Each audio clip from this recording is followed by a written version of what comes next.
One of the biggest but most often overlooked keys to intermittent fasting is consistency. Intermittent fasting is so simple that it's really easy to make it complicated. A lot more complicated than it needs to be, in my opinion. I get a lot of questions, and I totally understand them because it's the same questions I had when I first started.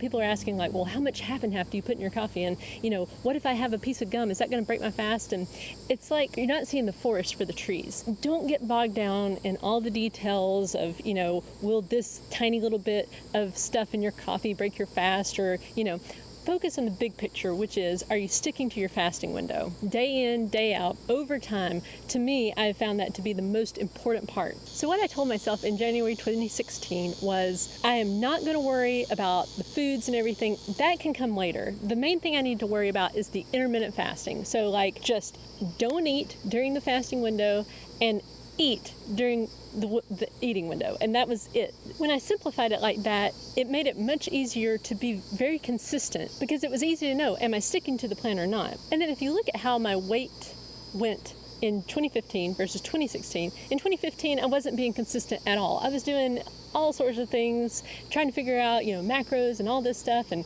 counting my calories and doing all this stuff. I was still doing intermittent fasting, but sometimes I would give up and I would just say, oh, that's not working. But really the thing was, I was just not being consistent. And I found that to be true even to this day.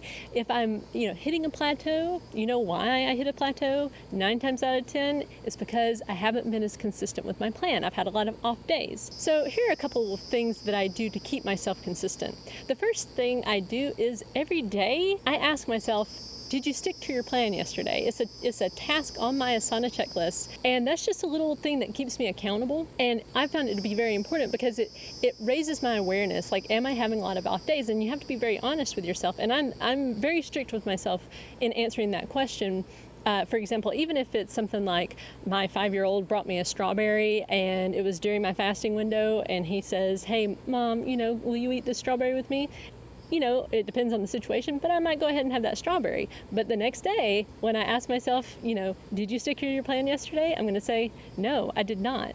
Because I just want to be very accountable to myself. Another thing that has helped me to be very consistent is that my plan is very simple and very easy to me. So if you are finding that you're having trouble being really consistent with your plan, it might be that your plan is too difficult. So maybe try dialing back the difficulty a little bit until you can be consistent with that plan, and then maybe dial up the difficulty just a little bit. And then the last part of being consistent is to learn how to get back on plan. A lot of times what has happened with me is with previous diet plans is like once I start going off the plan, I never get back onto that diet. But with intermittent fasting, because I had the cheat day, I think is one big reason, every week I have the cheat day. So I'm constantly going from being on plan for the 6 days, and then I go off plan on Sunday, and then I get back on plan every Monday. Learning how to do that, because life happens, you're going to get off plan, whatever plan you're doing.